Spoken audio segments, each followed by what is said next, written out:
O ar estava carregado no cartório de Lisboa quando eu, Alexandre, assinei aqueles papéis que me ligavam a Ana para sempre. O sim que pronunciei ecoava na minha cabeça como uma sentença de prisão, mas o que eu não imaginava era que naquele mesmo dia o olhar de Pedro, o amigo dela, iria acender em mim uma chama que nenhum documento conseguiria apagar. Tinha 29 anos, chegado do Brasil a 5 com um visto de trabalho que expirava em breve, e os meus pais em São Paulo não paravam de repetir que se eu não resolvesse a situação da residência eles cortariam todo o apoio financeiro e emocional. Ana era filha de um sócio do meu pai, uma portuguesa simpática de 28 anos que precisava de um favor financeiro e aceitou o acordo sem perguntas. Casamento de conveniência, diziam eles. Papéis resolvidos em 3 anos e eu podia ficar em Lisboa construir a carreira de designer gráfico que tanto amava. Mas ninguém sabia do segredo que eu carregava desde a adolescência em Recife, o facto de amar homens e de ter sido rejeitado pela família quando ousei contar a verdade aos 19 anos. Por isso aceitei. Por isso estava ali com o coração apertado enquanto o funcionário carimbava o documento e os meus pais sorriam aliviados do outro lado da videochamada. Ana apertou-me a mão com cumplicidade. Vamos conseguir, Alex, murmurou ela. Eu forcei um sorriso, mas os meus olhos desviaram-se para o canto da sala onde Pedro estava encostado à parede, alto moreno com olhos castanhos profundos e um sorriso discreto que parecia ver através de mim. Ele era amigo de infância de Ana, viera só para dar apoio moral. Quando os nossos olhares se cruzaram, senti um aperto no peito como se o mundo inteiro tivesse parado. Depois da assinatura fomos todos almoçar num restaurante perto do Tejo. O sol de outono iluminava as fachadas azuladas de Lisboa e o ar cheirava a bacalhau grelhado e a vinho verde. Os meus pais falavam alto sobre como este casamento era a salvação da família, sobre como eu agora tinha um futuro estável. Ana ria-se com eles, mas eu mal conseguia comer. Pedro sentou-se ao meu lado. Então tu és o famoso brasileiro que vai salvar a Ana, disse ele com voz calma e um sotaque lisboeta suave. Eu sorri nervoso. Salvar é exagero. Só papéis. Ele olhou-me fixamente. Papéis são importantes, mas a vida é mais. A conversa fluiu natural. Falámos de design, de marcas portuguesas que admirávamos, de viagens que queríamos fazer. Ana observava-nos com curiosidade, mas não disse nada. Quando nos despedimos, Pedro deu-me o cartão. Se precisares de alguém para mostrar a verdadeira Lisboa, avisa. Fiquei com o cartão na mão, o coração acelerado. Nessa noite, no pequeno apartamento que partilhava com Ana em Alfama, não consegui dormir. Ana dormia no quarto ao lado. O nosso acordo era claro: quartos separados, vidas separadas. Eu olhava para o teto e revia o sorriso de Pedro. Porquê agora? Porquê quando tudo estava supostamente resolvido? O dia seguinte trouxe a rotina nova. Fui para o escritório no Chiado, onde trabalhava num estúdio de design. Os colegas parabenizaram-me pelo casamento. Parabéns ao casal feliz, diziam. Eu respondia com sorrisos vazios. Ao almoço recebi uma mensagem de Pedro. Café no Mirador da Graça. Aceitei sem pensar 2 vezes. Encontrámo-nos lá em cima, o vento fresco de Lisboa batia-nos no rosto e a vista sobre a cidade era de tirar o fôlego. Falámos horas. Ele contou-me da sua vida como professor de história numa escola secundária, de como tinha perdido o pai cedo e aprendido a construir a própria família com amigos. Eu falei pouco do meu passado, mas ele ouvia como se entendesse tudo. Quando nos despedimos, ele tocou-me no ombro. Não precisas de fingir comigo, Alex. Eu senti o calor da mão dele e soube que estava perdido.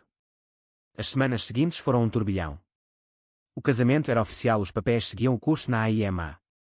Ana e eu fingíamos bem para as visitas dos sogros. Mas eu encontrava-me com Pedro sempre que podia. Passeios secretos pelo bairro alto, cafés em Príncipe Real, conversas até de madrugada. Ele era paciente, nunca pressionava. Eu sentia-me vivo pela primeira vez em anos. Mas a culpa crescia. Ana era boa pessoa, merecia mais que o marido ausente emocionalmente. Os meus pais ligavam todas as semanas a perguntar se estava tudo bem, se eu estava a cumprir o meu dever. Uma noite depois de um jantar com eles em que fingi ser o marido perfeito, voltei para casa e chorei no quarto. Ana bateu à porta. Alex, estás bem? Eu abri e pela primeira vez contei-lhe parte da verdade. Não sou o que eles pensam que sou, Ana. Ela abraçou-me. Eu sei. E vou ajudar-te a encontrar o teu caminho. Mas o caminho estava a levar-me diretamente para Pedro e eu não sabia se conseguiria parar. Os meses passaram e o outono deu lugar ao inverno lisboeta, com as suas chuvas finas e luzes de Natal nas ruas. O meu casamento com Ana era agora uma rotina confortável, mas vazia. Partilhávamos o apartamento, cozinhávamos juntos, víamos séries à noite, mas havia sempre uma distância. Ela tinha os seus amigos, eu os meus, e Pedro tornava-se cada vez mais o centro do meu mundo. Encontrávamos-nos quase todos os dias. Uma tarde ele levou-me a Sintra de comboio. Caminhámos pelos jardins do Palácio da Pena, o frio cortava-nos o rosto, mas o riso dele aquecia tudo. Sentámo-nos num banco com vista para o vale e ele perguntou-me diretamente. Alex, quando é que vais parar de te esconder? Eu baixei os olhos. Não é tão simples, Pedro. A minha família, se souber. Ele pegou-me na mão. A tua família verdadeira não te vai rejeitar por seres quem és. As palavras ficaram a pairar no ar. Nessa noite de volta a Lisboa não consegui conter-me. Beijámo-nos pela primeira vez na sombra de um prédio em Alfama, um beijo suave cheio de medo e desejo. O meu coração batia tão forte que pensei que ia explodir. Depois disso a culpa veio como uma onda. Ana notou a minha mudança. Estás diferente, disse ela uma manhã enquanto tomávamos café. Eu hesitei, mas contei-lhe tudo. Ela ficou em silêncio por um momento, depois sorriu com tristeza. Eu sempre soube que eras diferente, Alex. E respeito-te por isso. Mas temos de ter cuidado com os papéis. Se descobrirem que o casamento é falso, perdemos tudo.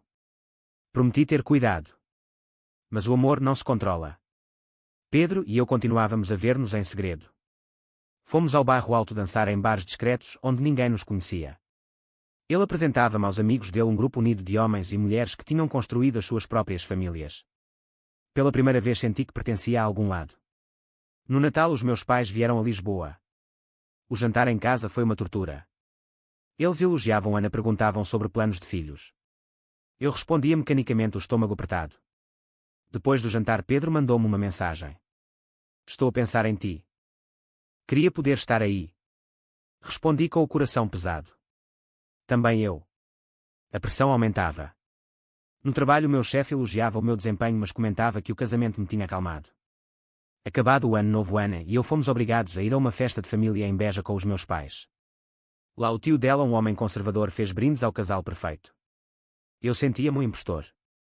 Numa pausa no jardim Pedro ligou. A voz dele era o único refúgio. Volta depressa, Alex. Eu preciso de ti. Regressei a Lisboa com a decisão a formar-se no peito. Não podia continuar assim.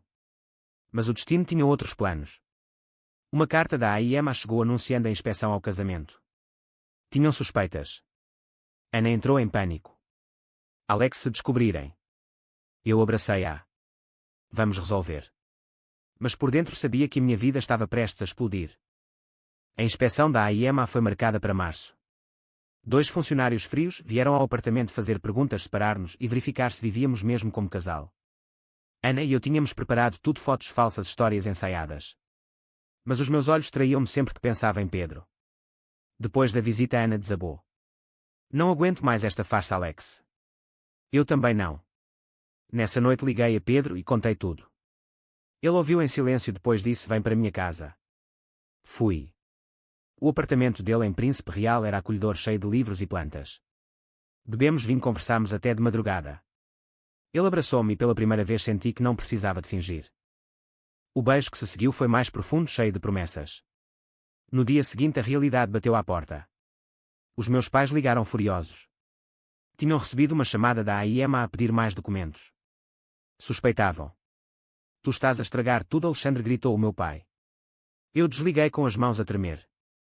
Ana decidiu que era hora de falar com a família dela. Contou-lhes parte da verdade, que o casamento era por conveniência, mas omitiu o resto. Eles aceitaram mal, mas prometeram ajudar. Pedro, entretanto, apresentou-me ao seu círculo. Jantares em casas pequenas, risos partilhados, histórias de superação. Um amigo dele, Rui, que tinha passado pela mesma luta, disse-me: a família que escolhemos é a que fica, Alex. Aquelas palavras ficaram gravadas. Mas o conflito interno era feroz. Eu amava Pedro, mas o medo de perder tudo, o emprego, a residência, a aprovação dos pais, paralisava-me. Uma tarde Ana encontrou-me a chorar. Vai atrás dele, disse ela. Eu fico bem. O apoio dela deu-me força. Marquei um encontro com Pedro no mirador de Santa Luzia. O sol punha-se sobre o Tejo e eu disse as palavras. Quero tentar, Pedro. Quero uma vida verdadeira contigo. Ele sorriu com lágrimas nos olhos. Então lutamos juntos. Mas a luta estava apenas a começar. Os meus pais vieram de surpresa a Lisboa. Descobriram mensagens no meu telemóvel. A fúria deles foi devastadora. Tu és uma vergonha para a família, gritaram. Ana tentou mediar, mas foi em vão. Eles ameaçaram deserdar-me, cortar todo o contacto. Nessa noite fiquei em casa de Pedro pela primeira vez. Dormimos abraçados sem palavras. O amanhecer trouxe clareza. Eu não podia mais viver para os outros. O dia do aniversário de Ana chegou e com ele a crise maior. Organizei uma pequena festa no apartamento para disfarçar a tensão. Pedro veio como amigo comum. Os meus pais também apareceram sem avisar. O ambiente estava carregado. Durante o jantar, o meu pai fez um comentário velado sobre homens que não sabem cumprir o seu papel. Pedro apertou a minha mão por baixo da mesa. Eu levantei-me. Chega, pai. Eu sou gay. O silêncio caiu como uma bomba. Ana olhou-me com orgulho. Os meus pais saíram batendo a porta. Pedro abraçou-me forte. Tens-me a mim agora. Mas os problemas legais vieram a seguir. A AIMA marcou nova reunião. Ana e eu decidimos contar a verdade. O casamento era de conveniência, mas tínhamos vivido com respeito. Os funcionários ouviram, franziram o sobrolho, mas prometeram analisar. Enquanto isso, Pedro e eu vivíamos o nosso amor em segredo. Passeios de mão dada em Cascais, fins de semana em Aveiro. Ele ensinava-me a cozinhar pratos portugueses, eu mostrava-lhe música brasileira. A felicidade era real, mas frágil. Uma noite Ana recebeu uma carta. O casamento ia ser anulado por fraude. Eu ia perder a residência. O pânico tomou conta. Pedro ficou ao meu lado. Vamos arranjar outra forma. Ele ajudou-me a candidatar-me a um visto de trabalho qualificado baseado no meu talento de designer. Ana apoiou com cartas de recomendação. Os meses seguintes foram de luta burocrática, entrevistas, espera. Os meus pais cortaram contacto completo. A dor era profunda, mas Pedro preenchia o vazio. Ele apresentou-me à mãe dele, uma mulher doce que me aceitou de imediato. Pela primeira vez senti o calor de uma família sem condições. Um dia no bairro Alto, durante uma festa de amigos, Pedro ajoelhou-se. Não com anel, mas com uma promessa. Quero construir uma vida contigo, Alex. Uma família nossa. Eu disse sim com o coração cheio. A primavera trouxe esperança. O visto de trabalho foi aprovado. Eu podia ficar em Lisboa legalmente sem depender do casamento. Ana e eu divorciámo-nos amigavelmente. Ela encontrou o seu próprio caminho com um namorado novo. Os meus pais enviaram uma carta fria a dizer que eu estava morto para eles. A rejeição doeu como nunca, mas Pedro estava lá para me segurar. Começámos a viver juntos no apartamento dele. As manhãs eram de café e planos, os serões de conversas profundas. Ele ajudou-me a processar o luto pela família de sangue. Juntos criámos rituais novos. Domingos no mercado da Ribeira, refeições com os amigos escolhidos. Um deles era a Sofia, uma mulher trans que se tornara como irmã para mim. Ela dizia sempre: família não se escolhe, mas pode-se construir. Eu crescia. No trabalho fui promovido, o meu chefe valorizava a minha autenticidade. Pela primeira vez não escondia quem era. Mas o passado não largava. O meu irmão mais novo ligou em segredo. O pai está doente, Alex. Ele quer ver-te, mas não admite. Eu hesitei, mas fui a São Paulo com Pedro ao meu lado. O encontro foi tenso, o pai mal olhou para mim. Mas a mãe abraçou-me a chorar. Talvez um dia eles aceitem. Voltámos a Lisboa mais fortes. Pedro e eu adotámos um gato chamado Tejo e ríamos das pequenas coisas. A minha identidade não era mais uma luta, era a minha força. Encontrei um grupo de apoio para imigrantes LGBTQ+, e comecei a voluntariar. Ajudar outros dava sentido à minha jornada. Ana visitava-nos de vez em quando. Tornámo-nos verdadeiros amigos. A vida fluía, mas eu sabia que o crescimento nunca para. O verão em Lisboa era quente e cheio de vida. Pedro e eu celebrámos um ano juntos com uma viagem a Porto. Caminhámos pelas margens do Douro, prometemos um futuro sem medos. De regresso recebi uma mensagem da mãe. O teu pai quer falar. Fui sozinho desta vez. O encontro foi curto, mas honesto. Ele não entendia, mas disse que não queria perder o filho. Foi um começo. Pedro esperava-me no aeroporto com flores. Estamos a construir algo bonito, disse ele. Sim, estávamos. A família que escolhi crescia. Amigos que se tornaram irmãos, Sofia, Rui e mais. Jantares barulhentos, risos, até tarde, apoio incondicional. Eu já não era o rapaz assustado que assinara aqueles papéis. Era um homem inteiro orgulhoso do seu amor. No Natal organizámos uma ceia grande em casa. Ana veio com o namorado, os meus amigos todos. A mesa estava cheia de pratos mistos brasileiros e portugueses. Pedro ergueu o copo. A família que escolhemos. Eu olhei em volta e soube que tinha encontrado o que procurava.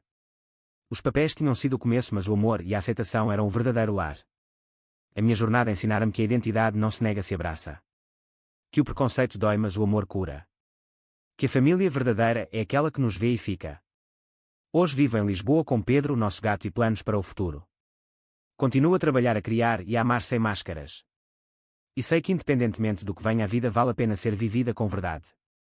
Será que a verdadeira família é sempre aquela que partilha o nosso sangue ou aquela que escolhemos com o coração? Verdadeiro ou falso?